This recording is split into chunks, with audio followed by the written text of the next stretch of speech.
Why are you filming me rinsing a spoon?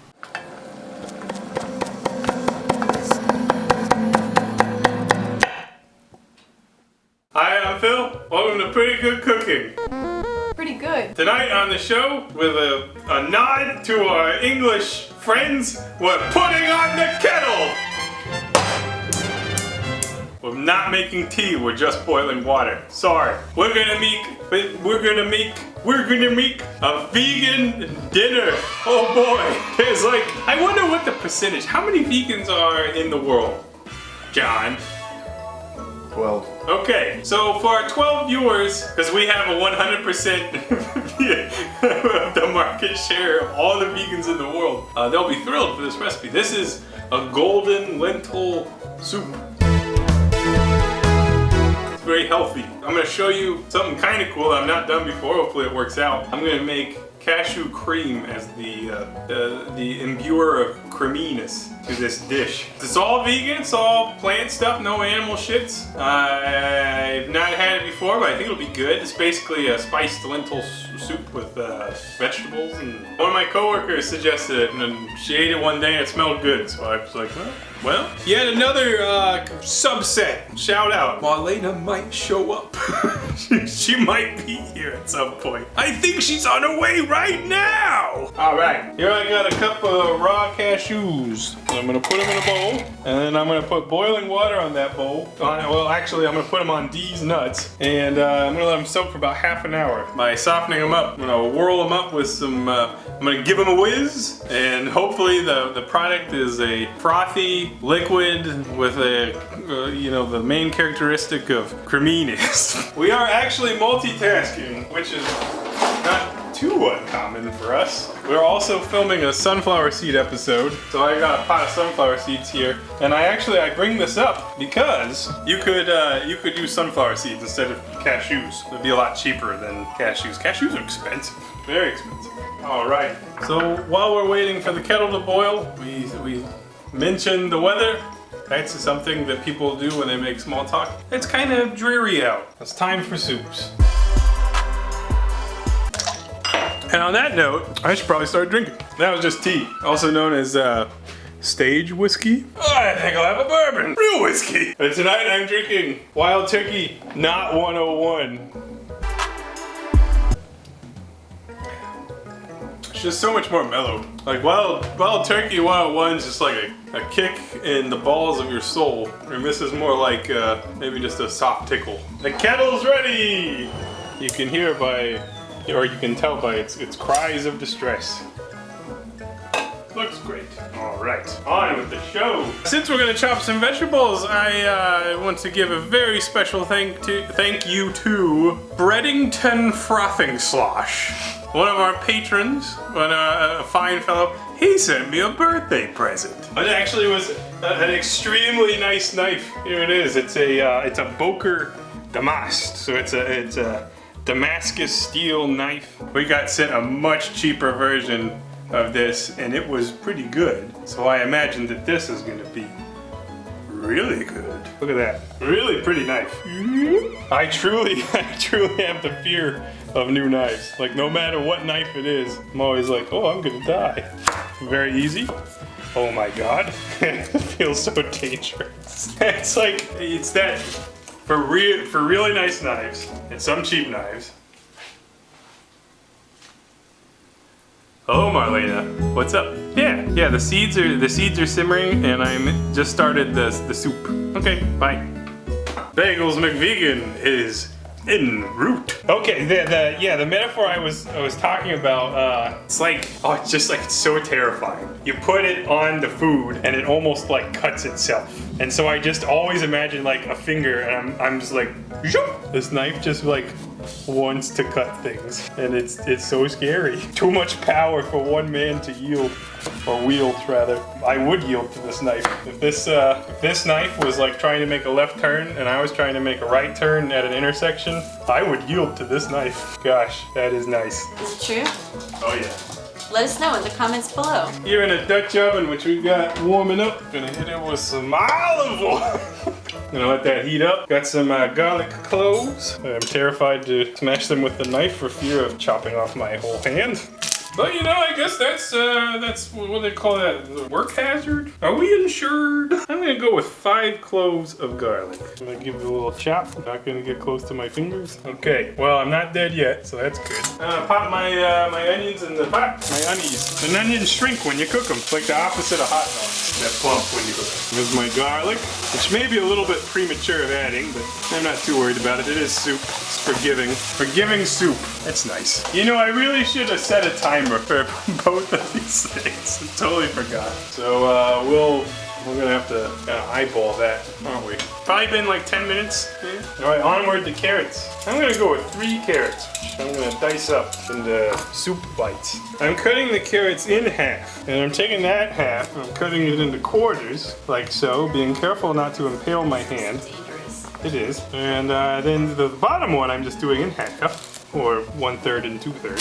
And I'm gonna repeat with this other carrot here. Again, being careful not to die. You all ever seen me cut a carrot before? Is this interesting to you? And then chop into, you know, much smaller pieces. There are many ways to dice, and this is one way of making, you know, small things out of bigger things. We got a request in the YouTube comments for me to like demonstrate knife skills, and I'm not that good with a knife. So when I thought about it, of like how could I explain this to someone who doesn't know what they're doing, immediately what came to mind was just put the knife through the food and not your hand. As long as the knife finds its way through the food and you have successfully made something smaller, then you have done the task you set out to.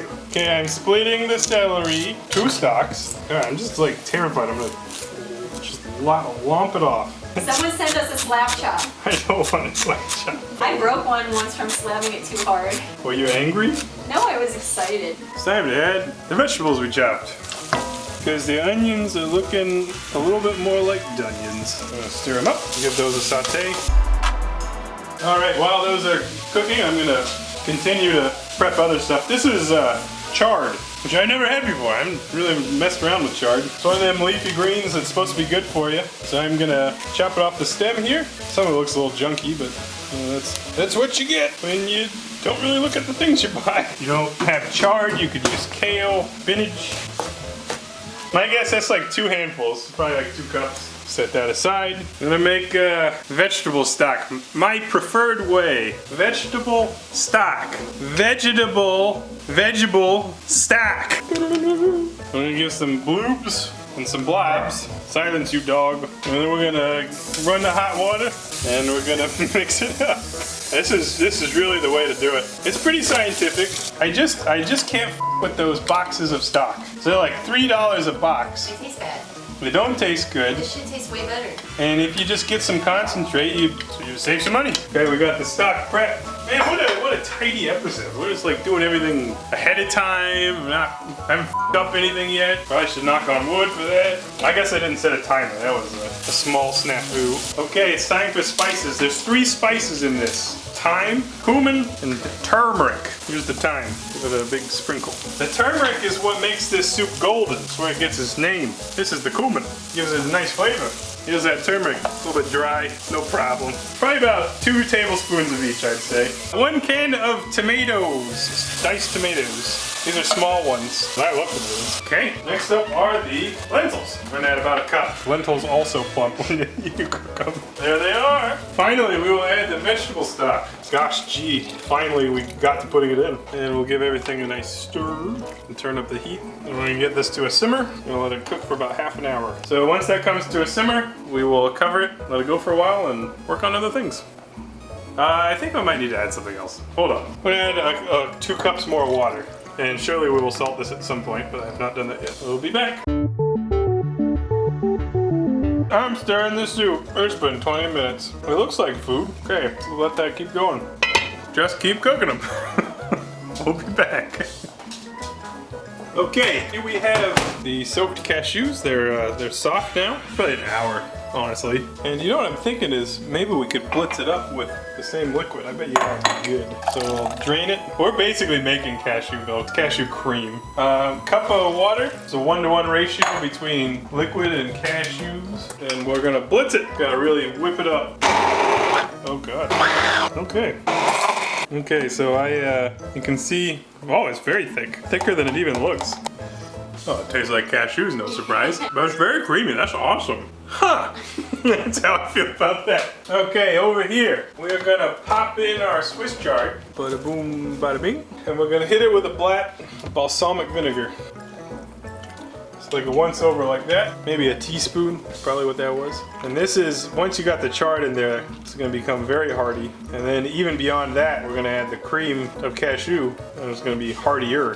And you can see that the lentils are starting to burst a little bit, is that they are fully cooked. It smells even better than it looks. And now we add the cream. And we're gonna have to scrape out just a little bit of that remnant cashewness.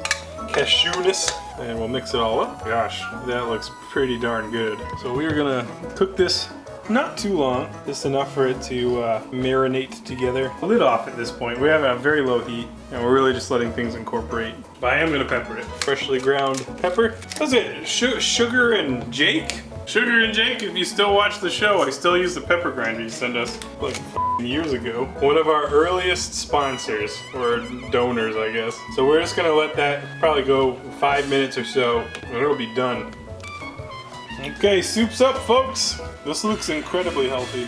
So serving myself some soup. It looks a little bit like gloop. Augustus gloop. Not really. Just an intersection of episodes. If you have some freshly roasted, locally harvested sunflower seeds that you dropped on the floor, you can garnish the soup with these. And it might look nice. If you do it more artisanally, you'll just kind of sprinkle them around like that. And they actually kind of remind me of pepitas a little bit. Yeah. Pepitas would be very good topping for this as well. They're pumpkin seeds. Let's give this soup a taste. Oh man, that chard's making it hard. It tastes really good. It's just like it tastes like a series of vegetables, because that's what it is. It has that really nice, like, earthy MSG vegetable taste, but the cream from the cashew really comes through and carries it. It reminds me of other like lentil soups that I've had before that are just like really hearty, nice, and nutritious. This is excellent. Muy delicioso. What's excellent? Yeah. Creamy? I dig it. Yeah. Damn, that's good. Even you non-vegan folks probably want to consider this one. I think it's good. I think it's real good. That's how you do it. Make this. Pretty good. Parting words.